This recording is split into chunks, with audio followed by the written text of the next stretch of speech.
Justy is a very polarizing figure. Some love him, some hate him. But one thing you have to give credit to Justy for is that when he won this championship at our return show in Limerick last November, he said that he would be a fighting champion. Now, everybody says they're going to be a fighting champion. That's quite a common thing to say.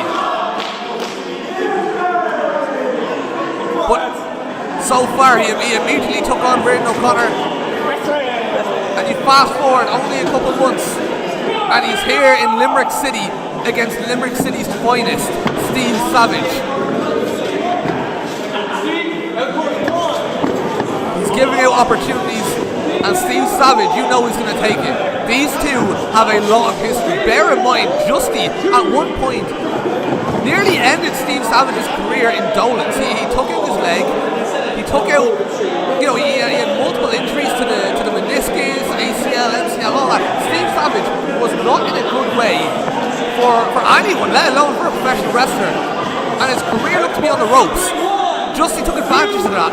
He was ruthless. He used the ring ropes and the turnbuckle, the steel or the turnbuckle to injure Steve Savage and put him on the shelf for even longer. Steve Savage hasn't forgotten that. As respectful as Justy may be nowadays in terms of his demeanour, as much as he may have toned down that aspect of his personality, that history, those memories don't fade away. And Steve Savage has to be very, very careful to make sure that he doesn't get too emotional thinking about those memories. To remember the history but not let it consume him. To use that energy to help him get the win and not get too emotionally invested, overthrow your punches, overthrow your kicks, make mistakes and allow Justy to capitalise. Because if there's one thing Justy can do above all else is capitalise on mistakes, because that's what the benefit of experience is. And you see these two men exchanging blows, leaving it all on the line right from the early on. There's no time to waste. Both men know what the other is capable of. And Steve Savage, you see him getting the upper hand as the action spills to the outside. Oh, and a stiff chop from Justy to Steve Savage. I'd be very surprised if that even fazed Steve Savage right now. You have to wonder, as he returns with his chop of his own, and we see an exchange of chops, how much the adrenaline must be kicking in right now. And when adrenaline is kicking in, you don't feel pain, you don't feel hurt. You'll feel it later on tonight when you're in the back. But the question is, when you're sitting there in the back and the pain starts to really hit you after all the battle you've been in, as Steve Savage goes to jump on the outside through the ropes. Will you be sitting in the back with a belt around your shoulder, around your waist or over your shoulder, or will you be empty-handed? Well, the answer to that question will be determined by the result of this match. And Steve Savage to the outside. Very, very rough landing. A rough landing for both men. I was able to see that it was on this side of the ring. And again, what I'm saying is, Steve Savage landed rough, not just Justy. Steve Savage landed rough, but he's back up on his feet. The opportunity. This is as big a fight as Steve Savage will ever have in his career. Even if he goes on to wrestle in other countries and wrestle for bigger companies, none will be able to replicate fighting in your own city for your own championship. Steve Savage goes for a suplex. Justy lands on his feet, and Justy goes for a German and gets it. Oh, and a bicycle kick to the head puts Steve Savage into the corner. Steve Savage in a spinning back kicking.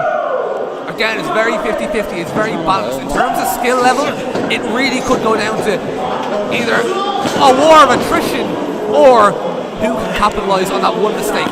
Who makes the mistake and who can capitalise on it. Double underhook suplex. Justy sends Steve Savage to the other side of the ring.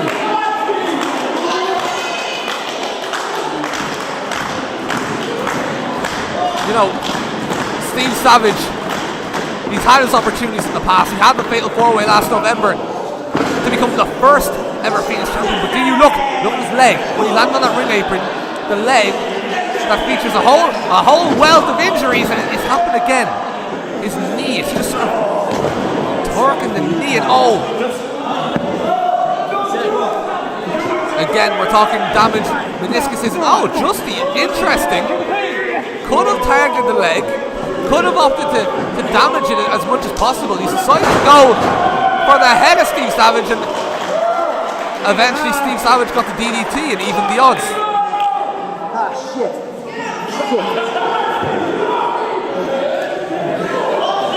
But I suppose it's worth noting as well, I mean, Justy is dealing with his own wear and tear, not just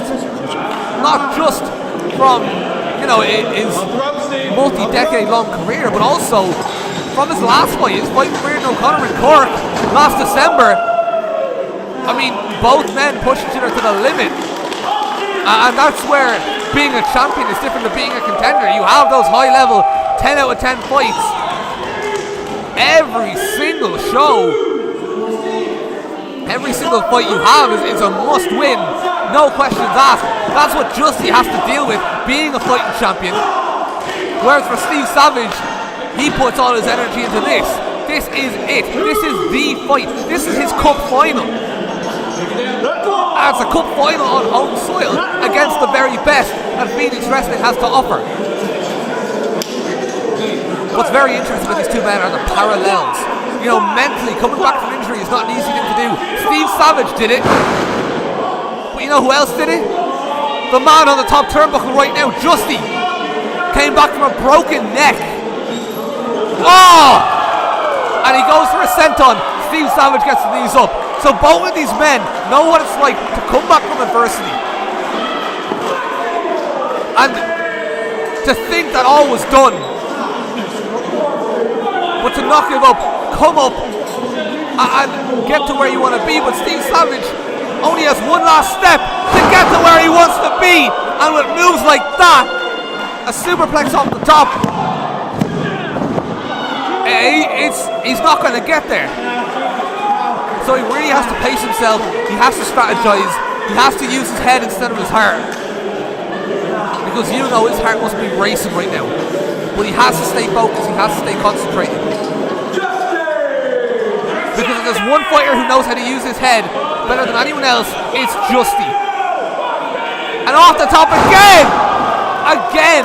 Move for move, strike for strike, hold for hold. These men, they know each other inside and out. They've fought before. When you fight an opponent before, you learn about their moveset.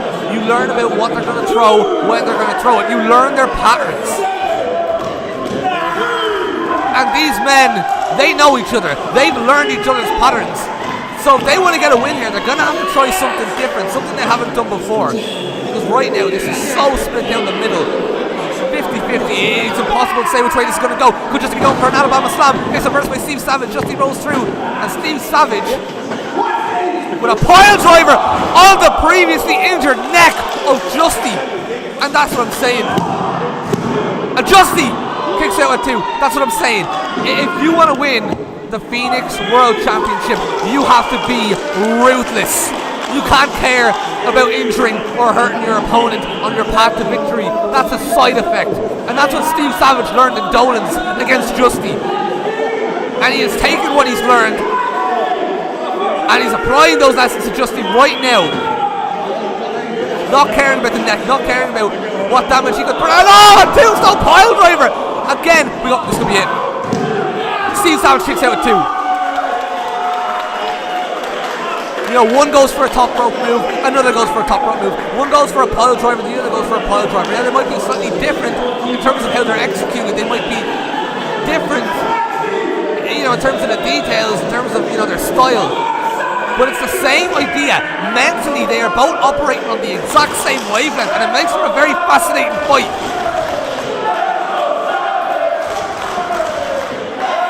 Justy, could he be going for an Alabama slam here? Steve Savage reversing into a destroyer, and both men are down. Well, I say down, not for long. I mean, how could you stay down for long with that support and this crowd? cheering you on as you go to take the champion to his limits and achieve your ultimate life goal. And that was a lot closer to 3 than Justy would have liked. But he kicked out and the fight continues.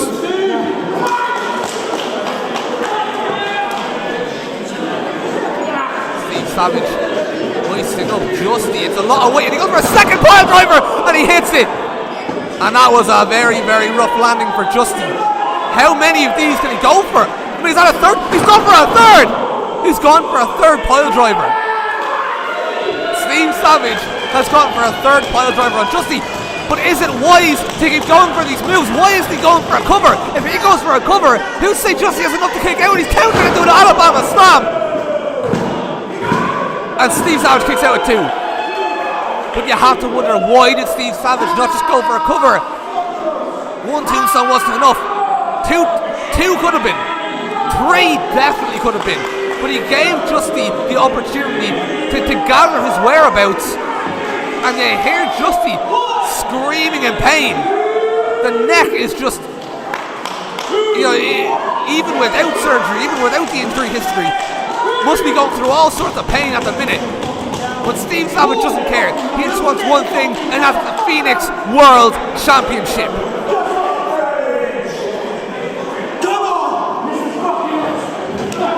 And again, we're right back to where we started. How long have these two been fighting now? What's this?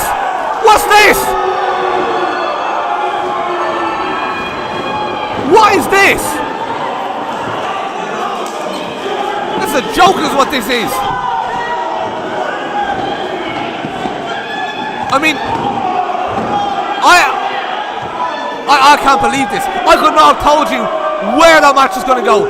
We're going to have had another half an hour of Justy and Steve Savage at least barring each other. Clearly they're representing Titanic. Clearly they're representing Team Titanic. You can see it in the colours, the green. We know where they're from. We know what they do. And what's this? The ring crew are now fighting Titanic. What is going on? I mean, people have been locked in and absolute chaos is breaking out backstage. Chaos is breaking out in the ring. Our ring crew are getting attacked. The ring's being torn apart. This is a joke. This is a disgrace. If Steve Carvel wanted an opportunity, he could rack up some wins and earn them. And earn them. And to have Steve Savage, to have his opportunity ripped from his hands, in a way that he had absolutely no control over. No control over. This is disgusting. This is an outrage. You can't come in and attack members of ring crew. Put an end to the show. You either work here or you don't. You're an employee or a wrestler or you're not. And a Steve Carvel with a chair to the back of Steve Savage.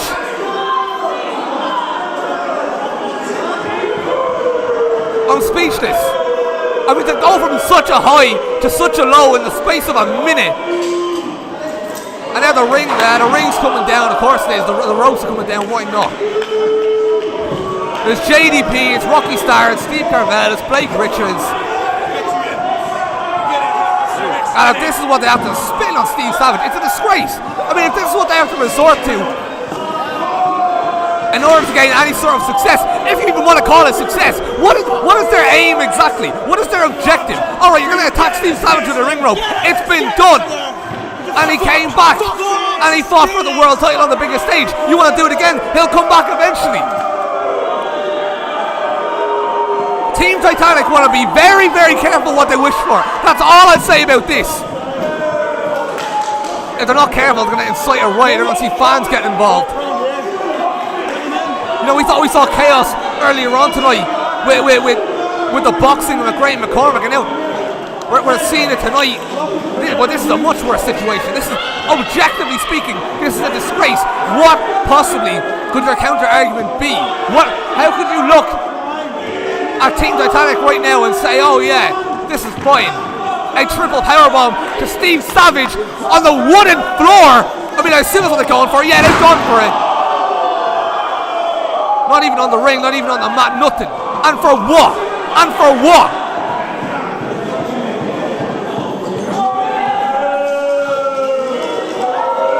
Oh, they got the spray paint out. They got the spray paint out like they're the NWO or something. Well, you know what the NWO had? They had world titles. They had legitimate wins to their name.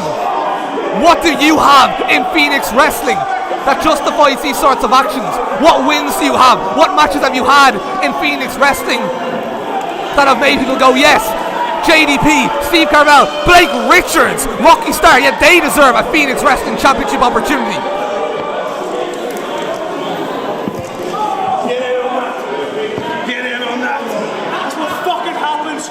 You know, I have to be professional. I'm a commentator at the end of the day, but this, how am I meant to professionally commentate this absolute disgrace of a scene?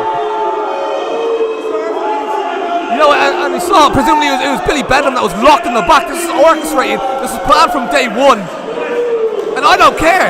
I'm torn. Yeah, I'd love to see people get their revenge on Team Titanic, but I'd also love to see. I'd also love if we just never saw them again. I don't think they got arrested. I don't think they got put in prison, because that's all this was. It was an attack. There's no. This isn't wrestling. It's an absolute joke. It's an absolute disgrace. And Steve Carvel should be absolutely fucking ashamed of himself. Actually, every other member of Team Titanic at the minute. JDP, Blake Richards. I really wish those fans would keep their distance. I would not be surprised if they start attacking them too. An absolute joke. An absolute disgrace. And you can see how much it means to these fans. And already, yeah, look, it's kicking off. It's kicking off. Something needs to be done. I can't say security was wiped out, because security they're not there to prepare for an attack from a large group of outsiders. And attacking Foxy as well.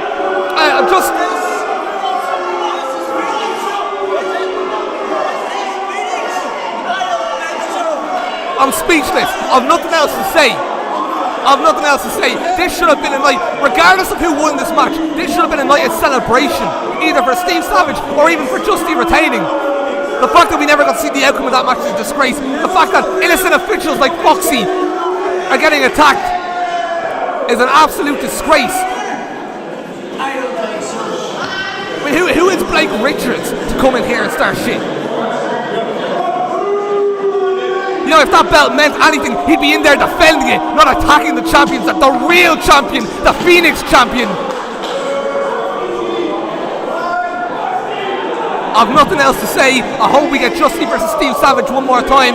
I'm sure we will. I hope I never see any of Team Titanic ever again, but I'm sure we will. Either way, that's all from me. Have a good night if you can after watching this monstrosity. But the one thing you will say, and you hear from the fans, you see it in the wrestlers, Justy and Steve Savage in the ring, if Team Titanic want to start something, just know that all they've done is unite Phoenix Wrestling together more than ever before. And that's all I have to say. It's a very somber note to end the show on. But as Justy said it there, 3 words. I don't need to add to it. It's been an excellent show, and I hope this ending doesn't overshadow it.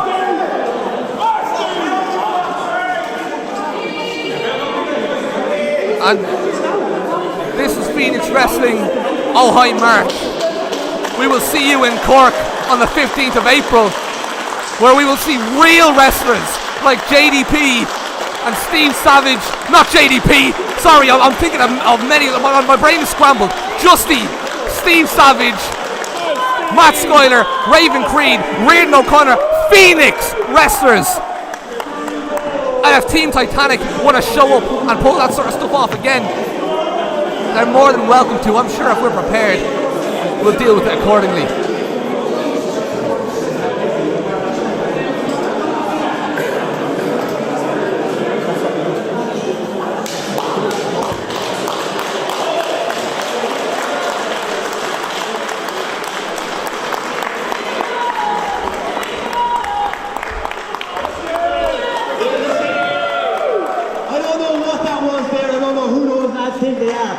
But before they fucking came out and ruined it, that was one hell of a match. Steve Savage.